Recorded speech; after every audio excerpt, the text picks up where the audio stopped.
Hello, இன்றைக்கி நம்ம public transport என்ன மாதிரி இருக்குதுன்னு பார்க்கலாம். அதில் இன்றைக்கி நம்ம இப்போ பஸ் பார்க்கலாம். இந்த பஸ் எப்படி ஏறுறது இறங்குறது அப்படிங்கிற டீட்டெயில்ஸ் பார்த்தீங்கன்னா, இங்கே பஸ் ஸ்டாண்ட் எப்படி இருக்கும்னா, கீழே பஸ் ஸ்டாண்ட் இருக்கும், மேலே வந்து மெட்ரோ ஸ்டேஷன் இருக்கும். இப்படி தான் கீழேயும் மேலேயும் இருக்கும், தனித்தனியாக இருக்காது. நாங்கள் இருக்கிற இடம் வந்து ஆல்மீரா பவுட்டன் இப்போதைக்கு. ஸோ இப்போது அங்கே பார்த்தோம்னா இந்த மாதிரி தான் வந்து இங்கே நிழற்குடை இருக்கும். நல்லா கண்ணாடி கிளாஸ் ஃபுல்லாக. இப்போ சப்போஸ் நம்ம எங்கே போகணும் அப்படின்னு தெரிஞ்சுக்கணுன்னா நம்ம இந்த போர்டில் வந்து காமிச்சிருப்பாங்க. லைக் இந்த பஸ் வந்து இத்தனை மணிக்கு வரும், இவ்வளோ நேரம் கழிச்சு வரும், இல்லை அந்த பஸ் வந்துருச்சா இல்லையா, எந்த நம்பர் பஸ் அப்படிங்கிற நம்ம ஊர்லலாம் வந்து பஸ் நம்பர் இருக்கும் இல்லையா, அந்த மாதிரி பஸ் நம்பர் போட்டு வந்துருச்சா இல்லையான்னு அதில் வந்து ஷோ ஆகிட்டே இருக்கும். அடுத்து இங்கேருந்து போகிற வழி எல்லாமே அவங்க வந்து கொஞ்சம் மென்ஷன் பண்ணியிருக்காங்க. இங்கே பஸ்லாம் வந்து இந்த மாதிரி தான் இருக்கும். கொஞ்சம் நீளமாக கொஞ்சம் அகலமாகவும் இருக்கும் நம்ம பஸ்ஸை விட. உள்ளே வந்து இப்படி தான் இருக்கும், அங்கங்கே உட்கார மாதிரி நிற்கிற மாதிரியும் இருக்கும். இங்கே இருக்க பஸ்லாம் நம்ம டிக்கெட் காசு கொடுத்து டிக்கெட் எடுத்து அந்த டிக்கெட்டை பத்திரமா வச்சுக்கணுங்கிறதுலாம் கிடையாது. இங்கே இந்த மாதிரி ஒரு கார்டு கொடுத்துருப்பாங்க. இது ட்ராவல் கார்டு. இந்த கார்டில் தான் நம்ம எடுத்துகிட்டு போகணும். இந்த கார்டில் நம்ம பேர், நம்ம டீட்டெயில்ஸ்லாம் வந்து அச்சடித்து கொடுத்துருவாங்க. அதை நம்ம வந்து கேரி பண்ணி வச்சுக்கணும்.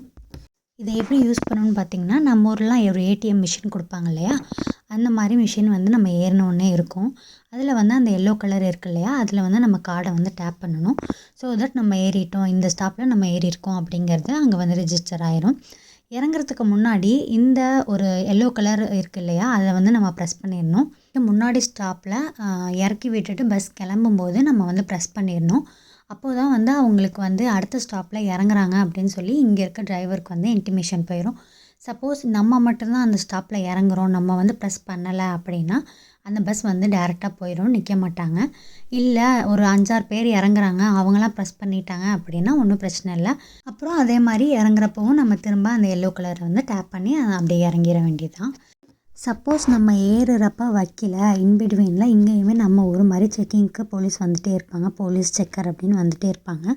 சப்போஸ் நம்ம வைக்கல அப்படின்னா அவங்க வந்து செக் பண்ணுவாங்க. அவங்கக்கிட்டேயும் இந்த மாதிரி ஒரு ஏடிஎம் மிஷின் மாதிரி ஒரு மிஷின் இருக்கும். அதை நம்மளோட அந்த கார்டு இருக்கு இல்லையா, ட்ராவல் கார்டு, அதில் வச்சு பார்ப்பாங்க நம்ம செக்இன் பண்ணியிருக்கோமா இல்லையான்னு. சப்போஸ் பண்ணலைன்னா டேரெக்டாக ஃபைன் தான்.